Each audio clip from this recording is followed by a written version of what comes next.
Ito po ngayon ang nararamdaman ng ating President Bongbong Marcos. Kung napapansin niyo po, ang puso niya. Ayan. Bakit po ang puso niya ang inilabas? Sa nangyayari po ngayong tensyon, sa nangyayari po ngayon na balitaktakan, sa totoo lang po, walang masisisi kung hindi siya. Actually, ito baka sermonan ko pa nga po yung mga taong nakikinig na talagang sasabihin nilang sila'y makamarcos. Kung talagang makamarcos kayo, sana narinig nyo noon ang YouTube at vlog ko. Napayuhan nyo po ang ating presidente, kung sino man ang nakaririnig nito, na maghinay-hinay sa pagdidesisyon tungkol sa isang pamilya. Dapat po lahat ng nangyayari, kahit sabihin pa po natin na alam niya o hindi niya alam, at the end of the circulation of the game, sa kanya ito ibabato at siya ang mawawalan ng reputasyon at pangalan kapag itinuloy niya ang laban sa Duterte family. Sinasabi ko na po ito noon kasi nangyari na eh. So, it means totoo ang aking hula, totoo yung vlog. Pero ito, nakita ko ngayon dito, ang kanyang puso ay puno ng pangamba.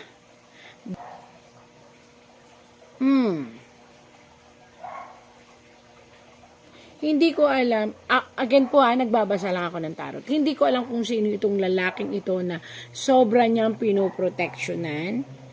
At itong protection na to is nasisira ang reputasyon ng ating President Marcos. Ako po ay hindi po bias. Ako po ay pantay. Binabasa ko lang po ang sinasabi. Ayan po, isang lalaki na pinoproteksyonan niya. Ayan, isang lalaki na malapit sa puso nila. At ito ay may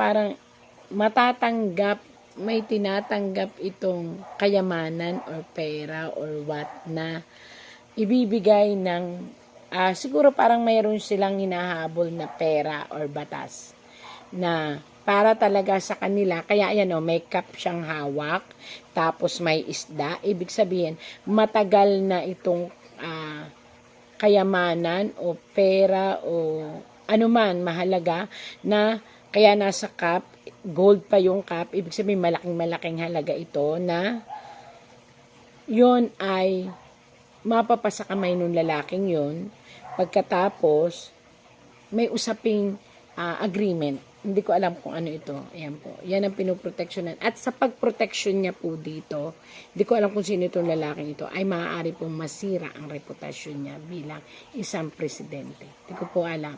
Wala naman po akong alam sa ganyan-ganyan. Binabasa ko lang po ang tarot.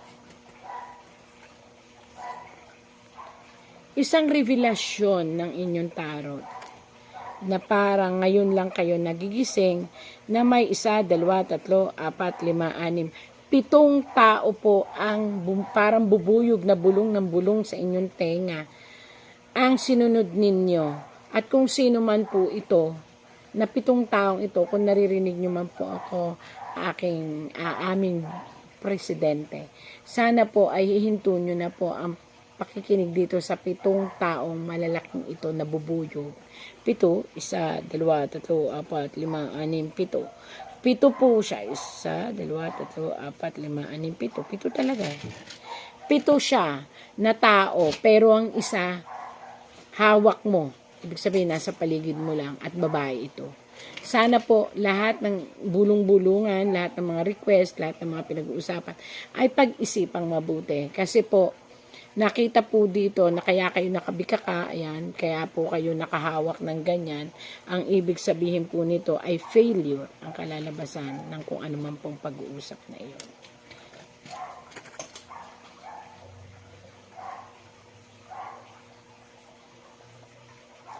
Nako.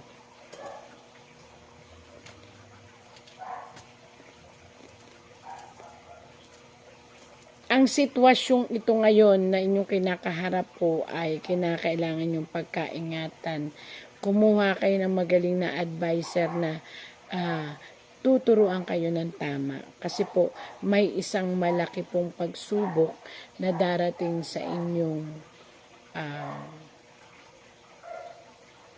pagkapangulo. At ito po ay tungkol sa mga tao na magpupumilit na kayo ay pababain sa pwesto.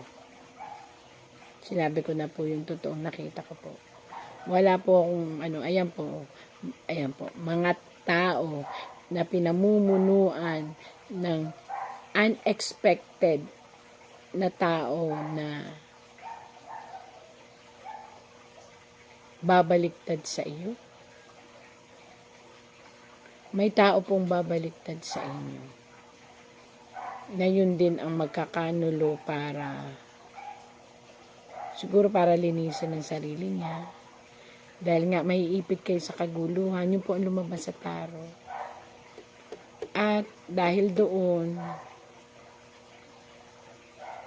taong bayan na naman ang gagawa ng paraan. At magre-request na kayo po ay bumaba sa upuan. So yan po ay parating na pagsubok sa inyo.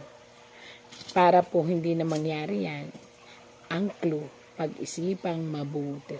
Kung maiisip nyo po, hindi ako against, wala akong against. Ako po yung nagbabasa lang at ibinibigay lang ng tarot ang kasagutan kung paano mababawasan po yung sitwasyon na yan.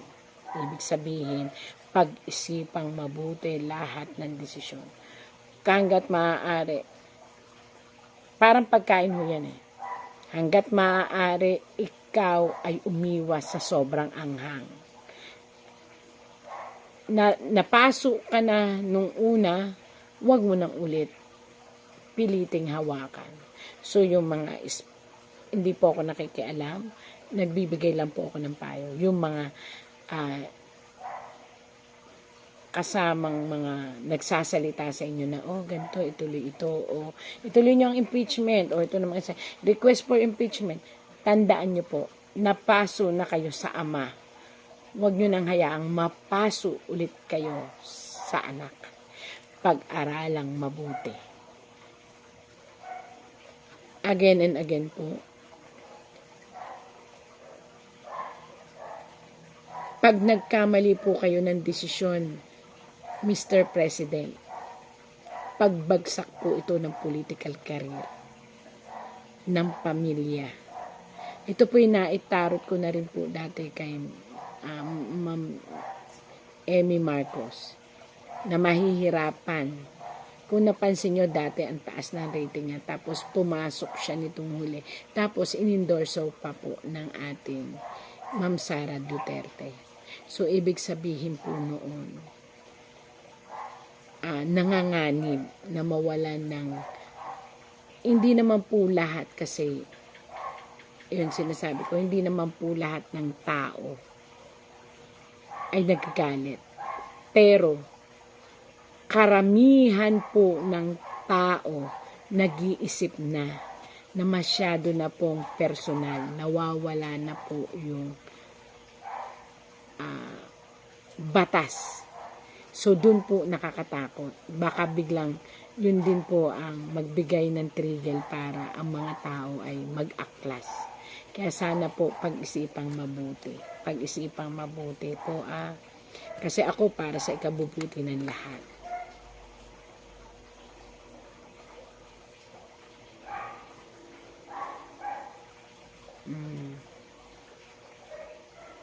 Ito kasi biglang tumayo ang isang ikaw ay isang hangman. Ngayon naiisip mo na parang naiisip mo na ang nangyayari. Pero paano ibabalik ang nakaraan? Yun, true, siguro, wag na nga ulit humawak ng mainit na bagay pagdating dyan sa case ng mga Duterte. Yun lang po talaga makakapag-bagdown ng inyong career. Ano ba yan? Bakit kasi na lang? Wow. Isang babae sa family ang sana pagsabihan din na mag-slow down ng mga desisyon. Kasi ang mga decision making na gagawin for this year ay struggle.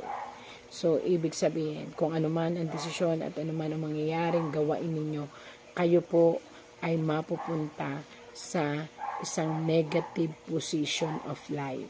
Ibig sabihin noon, kung makikita nyo po, may evil. Ibig sabihin,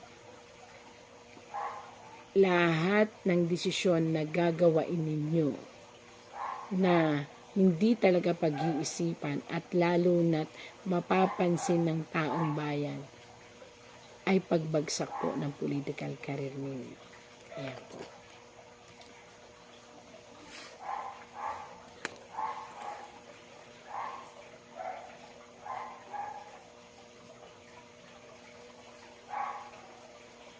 Marami po ang nag-iisip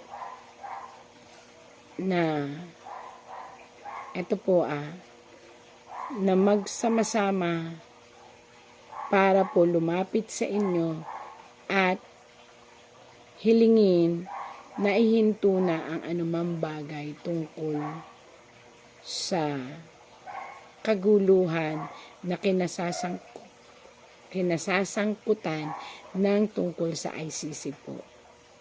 So, kung ang payo po sa inyo ng tarot, kung kaya nyong ibigay, ano ba ang kailangan, perma para makalaya, kung ano po, ito po'y payo lang ng tarot. Para po hindi na tumuloy-tuloy ang dilema ng emosyon ng mga sambayan ng Pilipino. At nakalagay po kasi dito, pag hindi nyo nagawa ng paraan, ang taong bayan ay magiging isang anino. Pag sinabi pong anino, sumusunod, pero maaaring yung pagsunod na yon ay kunwari lamang, tapos maging cause ng big problem ninyo. So, yun po ang sabi.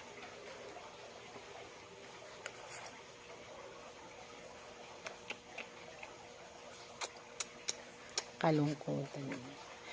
Talagang kayo po ang dapat gumawa ng paraan upang ang inyong opponent o ang kung sino man, alam naman na ng buong bayan na sa inyo talaga isinisisi ang lahat ng bagay na nangyayari sa inyong nasasakupan. Ang sabi po dito, kinakailangang mapanatiling ligtas ang Tatay Digong sa ICC o sa anuman upang hindi dumating ang panahon, lahat na naman ang mangyayari ay sa inyo po masisisi.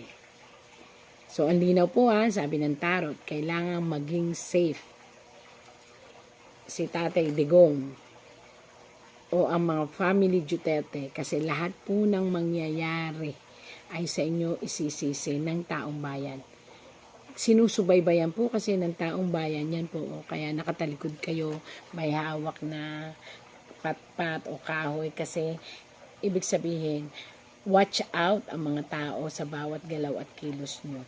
So, napakahirap po ngayon dahil talagang dinumero uno, binabantayan ng taong bayan. Kaya kinakailangan pong makagawa kayo ng paraan na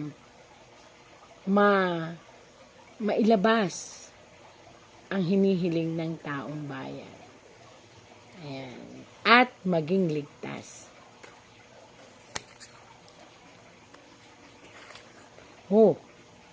Naku po, tandaan nyo, anumang mangyayari sa buhay ng tao na ngayon ay naging dahilan kung bakit napunta kayo sa hot seat, pag-aaklas ng buong sambayanan. Kaya pag-isipan nyo mabuti ito. Yung remittance, hindi ho ba in-announce ni journalist BBM? Yung impact ng remittance, doon na naman siya sa pera nakatingin. Hindi doon sa serbisyo, no?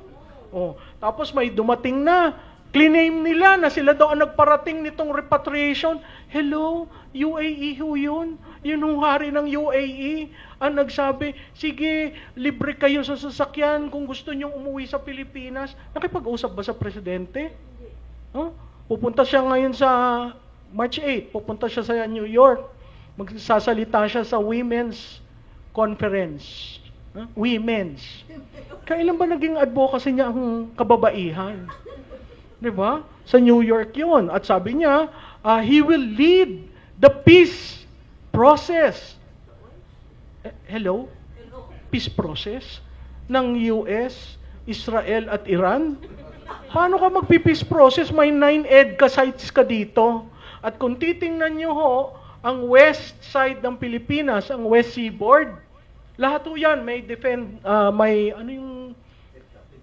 may EDCA pero may isang machine na ginagamit.